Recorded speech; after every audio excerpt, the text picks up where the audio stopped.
Hi, I'm Charlie Brose. Welcome to Aimless TV presents Taking Dialysis Home. Today we're going to talk about kidney disease and home dialysis for patients who require it.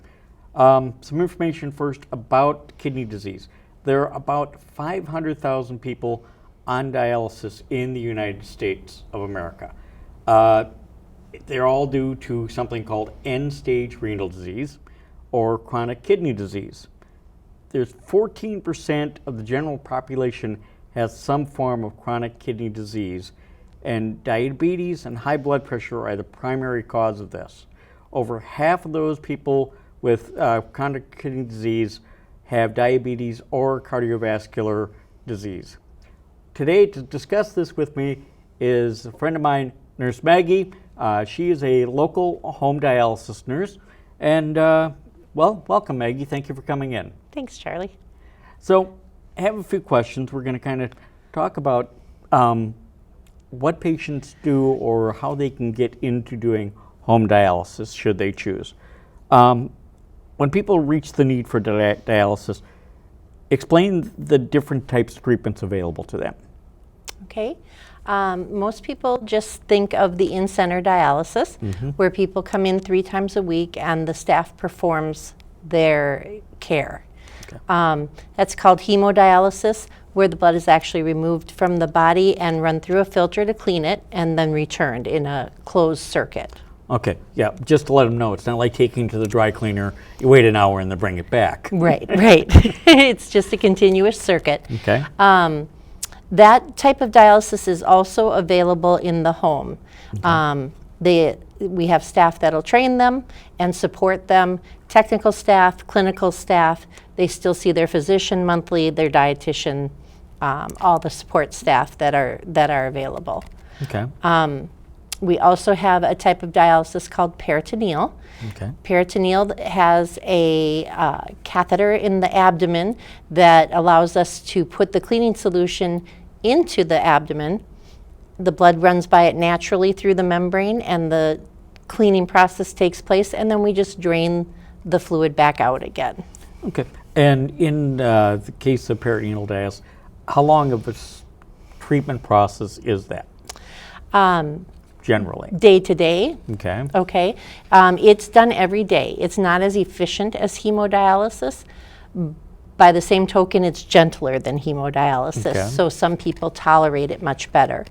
You don't get any buildup in highs and lows between treatments. People can either do it manually with no machine, and they do those exchanges 4 times a day, every day. Okay. They also have the option of using a machine at night that does all of those exchanges that they would be doing during the day while they're sleeping.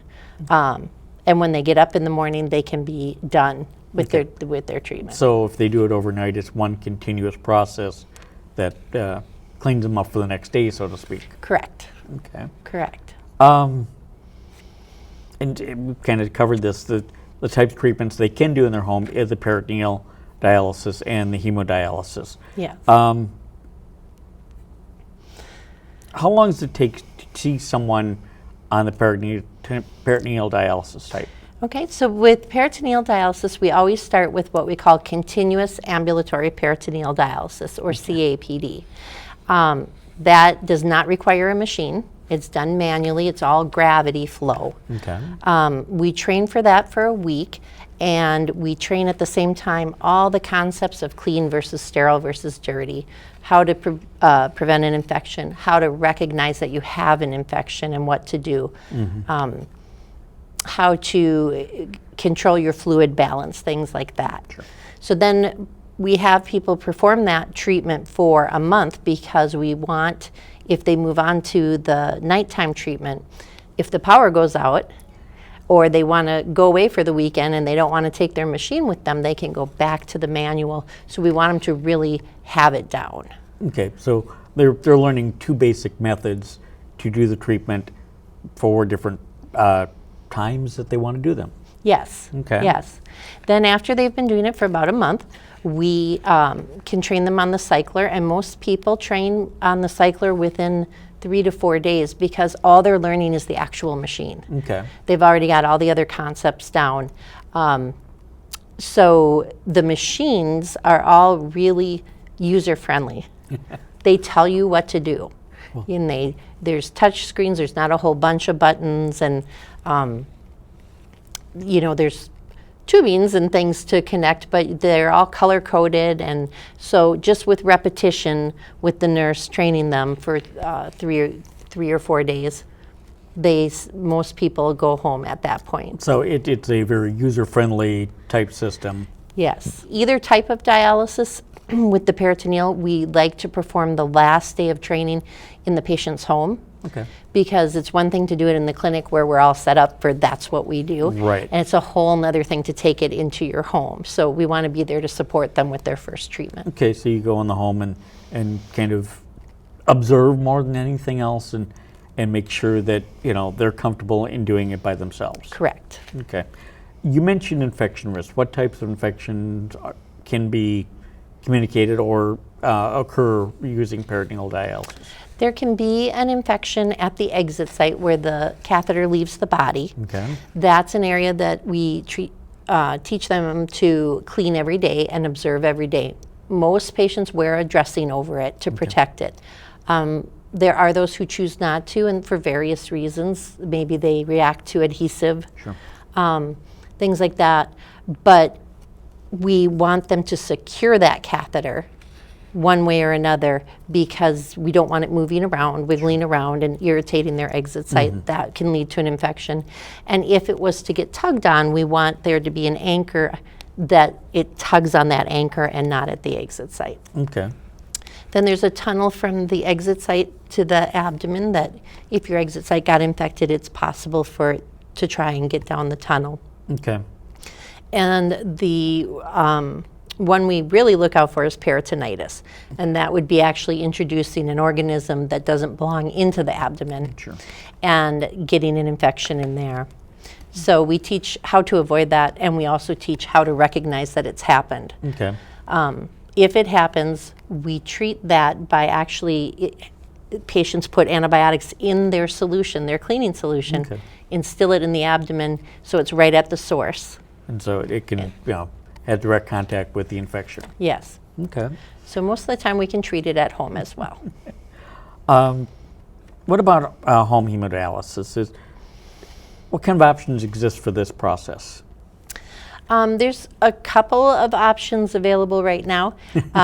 One I would call conventional hemodialysis, which is very similar to what they're doing in the clinic. Okay. People who run on conventional dialysis, they have the machine for the dialysis, and they also have a machine to treat the water. Okay. Everything the municipalities put into the water to make it good for us to drink, we're going to take back out again because we don't want it running against blood. Right. And what the frequency for doing home dialysis? Hemodialysis patients in center go Monday, Wednesday, Friday, or Tuesday, Thursday, Saturday. For the most part, people who are running at home prefer not to have that 2-day break because they don't feel well. Right. So they tend to run every other day on conventional dialysis. Or the second type of dialysis is a cycler, we call it, called Next Stage. And it's more of an adsorption, so it takes in, it has fluid that kind of takes in those waste products until it's exhausted. Okay. And those folks usually run 4 or 5 days a week. Okay. It's a gentler, again, less efficient, gentler process than the conventional dialysis. Okay. So just in short terms, a lot of people don't understand the process of dialysis. What's it mainly going to do for the patient that's on it? Okay, so the kidneys normally remove waste products from the blood, and it also balances a lot of your electrolytes and your acid base. So the dialysis is going to try and restore all those balances and remove fluid, because the kidneys are what remove the fluid. So if your kidneys are not working at all, anything a patient drinks or eats that melts at room temperature stays with them until they dialyze, and then it's removed at that time. Okay. And it's important then for patients like that to monitor how much fluid they intake between treatments then? Yes, they need to watch their fluid intake. Generally, we say about 1.5 liters a day. It is the most we would want them to take in. Plus, if they're making any urine, the volume of urine is kind of a freebie extra. So it's a balance of what they can output versus what they can take in. Correct. Okay. Correct. It's a little more liberal on peritoneal dialysis because it's being removed daily. Sure. You don't want to have large volumes of fluid on board to remove every other day. It's just taxing to the heart to be moving that around and to be shifting it when we take it back off. Okay. And in peritoneal dialysis versus the hemodialysis, we know how patients will program to the dialysis machine how much fluid they take off. Is there a way that that is programmed into doing peritoneal dialysis and saying, do patients weigh themselves pre and post a treatment? They don't weigh themselves pre and post necessarily, but they weigh every day. Okay. Usually they've worked out with their nurse if they weigh before or after treatment, and they record that every day. And it actually is communicated through a modem to the nurses so that we can see how things are going. They know what we call it the dry weight, what a dry weight is, which is what they should weigh with no extra fluid. Okay. Okay. So they watch their weight and their blood pressure, because if you have extra fluid on, your weight will go up, your blood pressure will go up. If you're too dry, your weight is below your dry weight and your blood pressure runs low. Goes down. Okay. With hemodialysis, you can actually what's my word here? Program? Program, thank you. You can program an exact amount that you want to remove. Okay. Peritoneal dialysis, you don't program an exact amount. You choose what strength solution to use based on how much fluid you're taking off. Okay. So there are 3 strengths of solution. Each one has a different amount of sugar, basically. Okay. And that sugar attracts water from the blood. Okay. So the more fluid I need to remove, the higher strength of solution I'm going to use. And mostly we want people to use our 2 our low and our medium strength solution, and save the big one for when things kind of got out of control, because it's a little harder on the membrane. So A hot summer day and a lot of iced tea. there you go. In doing home hemodialysis, is it recommended or is it required for, say, the patient or person to have a partner to assist them, or to at least be on hand for them?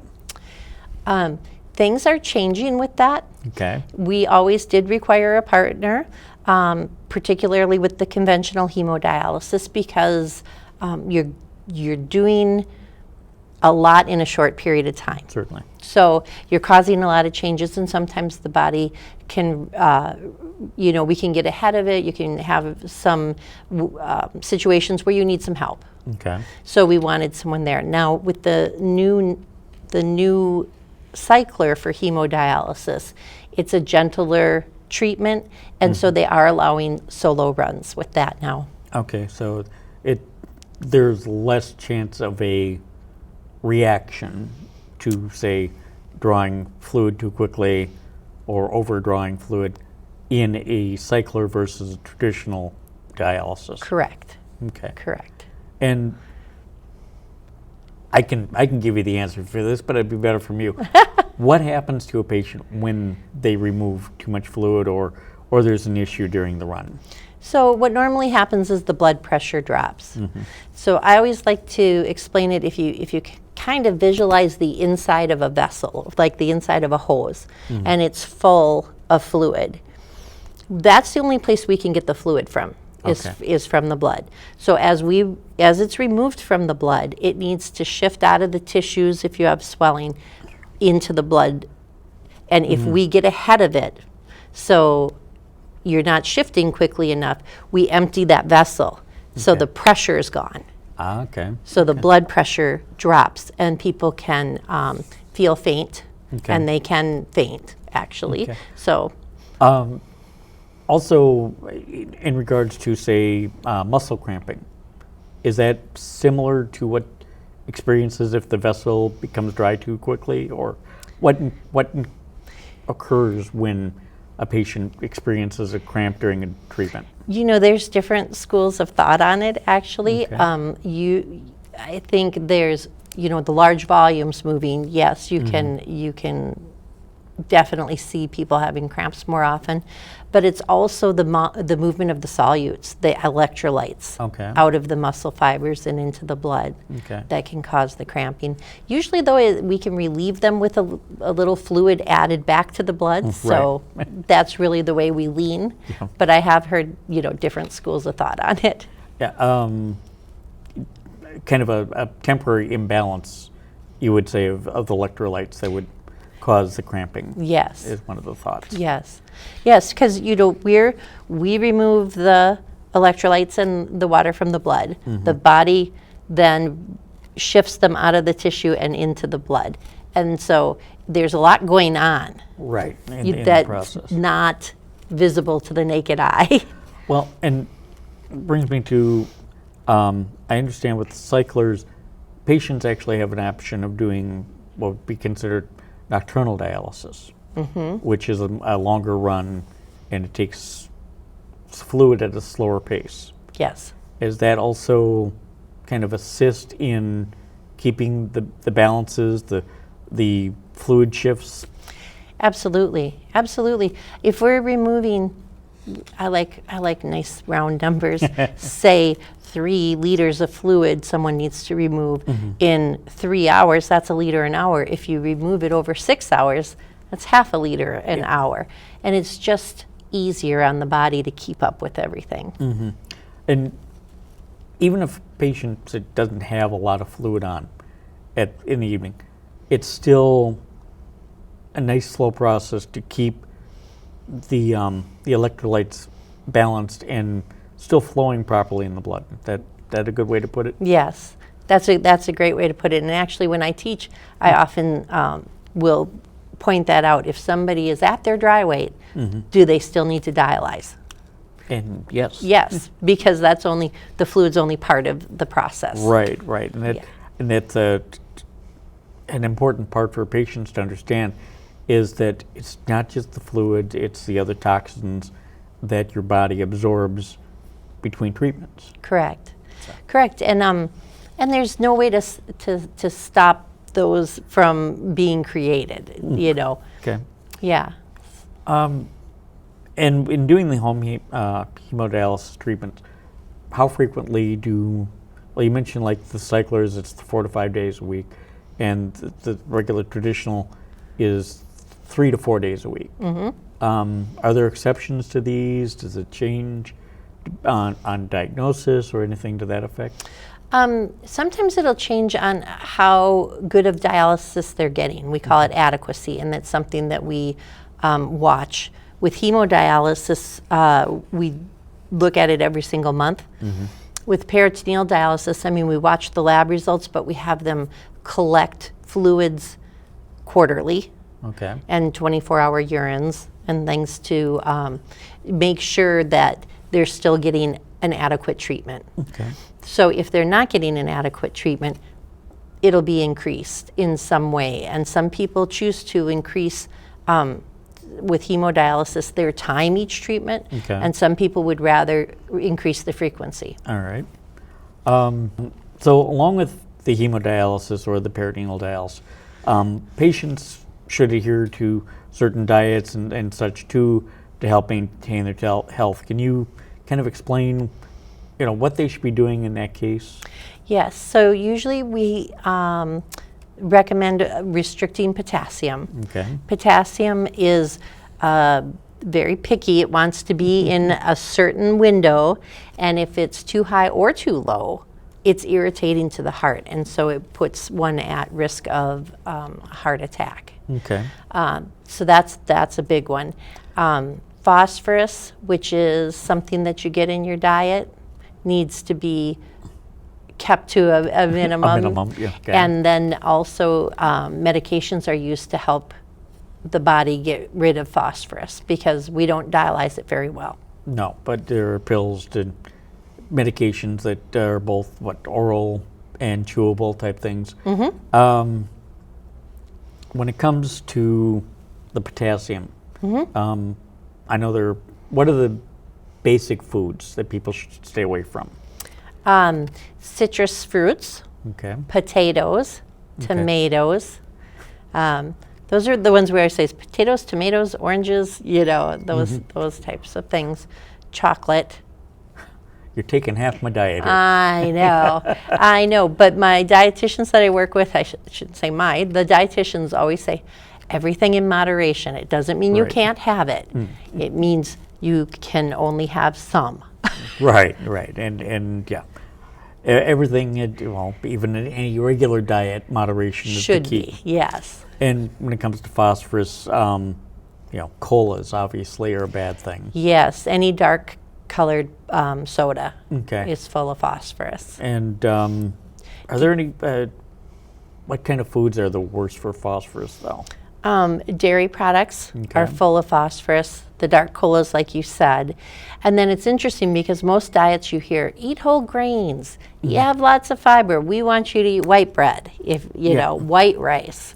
Those are the more refined, the less phosphorus is in them. Right. And phosphorus is hidden in a lot of things. You have to actually look at the ingredients of thing, and anything that says phos, it can end a million different ways. Anything with a phosphorus type name Yep.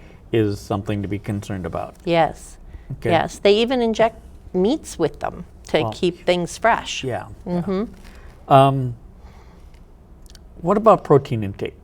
Is it something that I recall many years ago was always limited, but now has the train of thought changed on that? It certainly has, yeah. When people were traveling the path toward kidney failure, they used to restrict their protein because it kept their BUN or blood urea nitrogen lower. It didn't actually slow anything down in the process. Right. So people still ended up on dialysis malnourished. It was the thing. So we find protein is extremely important in how well somebody does, how well they will be, and how long someone will live. So we push protein, and on peritoneal dialysis, there's some intrinsic loss of protein in the treatment, Okay. and so we push even harder. Okay. And that includes doing like meat protein, but also protein supplements, that type of thing, just to Correct. keep that number up to, well, as it's been said many times, your protein level is a sign of health. Correct. And the better you can keep it, the healthier you will feel. Correct. Okay. And you see, we have a dietitian who looks at everybody's labs every month and makes recommendations based on what your labs are right now. Okay. And she'll sit and say, what do you like to eat? Because some people are like, I am so sick of chicken that I think I'm growing feathers. So she'll come up with other options. Right. And so red meat is still kind of a bad issue, or how's that observed? It's not the first choice. It does offer some benefits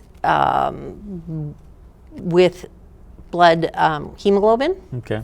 just because it has a component that kind of helps you get your hemoglobin up to some iron and such. So it creates the iron and what. What other types of protein, though, other than meat protein and protein drinks or whatnot, can people use to assist in that? So we always recommend, meat, eggs, fish, Okay. soy. Soy. Okay. Okay. So tofu is a good one, and eggs are a big one because they are. I'm going to come up with the wrong grams because I'm not a dietitian, but a lot of grams of protein. I want to say 9 in an egg. Okay. And if you have some that are hard boiled in the fridge, they make a good snack. Okay. Easy to grab. So they're big on that. Cheese is a protein, but we really try and limit cheese because of the phosphorus. Certainly. But Greek yogurt I Okay. hear the dietitian very often recommend Greek yogurt. And does that though lend also to fluid intake when you have the yogurt? It not so much with that one. Yeah, Okay. yeah. So all these components can lend to making a dialysis patient, even particularly a home dialysis patient, healthier. Are there advantages or benefits to doing home dialysis versus doing in-center dialysis? The number one benefit is we give you back your schedule, or you take back your time. Okay. And say a hemodialysis patient, they need to do their treatments on the days that they need to do their treatments. But it doesn't matter if they're busy in the evening and so they do their treatment in the morning, or if they're going to work all day and going to do their treatment in the evening. Just do it. Just as that long as day. they get it in. Yeah. And yeah, that is, it allows the patient more freedom then. Yes. Okay. And sometimes they'll even need to change their schedule. That's and that's fine. They call and talk to us, and we let the doctor know, and it's not going to work. Or my granddaughter's getting married on Saturday. I prefer not to have my treatment. I'll do it Friday. That's fine. That's okay. Yeah. As long as you get your treatment in. Yes. Okay. Yes. And I know throughout the country, even with Medicare is concerned, they're trying to promote more people doing home dialysis. Is it difficult to get people interested in doing home dialysis? The people that I find that it's difficult for are usually folks who are like living alone Sure. and older, and they say, I like coming in and having you look at me and know that I'm okay, you know. I think that it used to be more that they didn't know that it was an option. Okay. And with the push, even from Medicare, people are learning about that as an option before they require dialysis. Okay. And so they can start thinking about it and make some decisions. So it's a matter of getting the education to them early Yes. before they are in center and starting to do dialysis. Yes. Okay. Yes. And the medical community is trying to identify people who are on that path sooner so that they can get to a kidney doctor who may be able to slow progression, because that's what they do, but at the same time get them information so they're not, blindsided. Okay. If you're blindsided, your options for the immediate treatment are taken away. Yeah. Okay. Well, that all sounds great. I am a self-professed home dialysis patient, Yeah. and Miss Maggie here certainly helped me on that path. And I want to thank you for your time today. This has been a fascinating conversation, and I hope our viewers at home learn something from this process. And remember, if you have kidney problems and you're facing dialysis, talk to your nurses, talk to your doctors, see what option is best for you, because there is an option that will work. Guarantee it. Thank you so much for tuning in.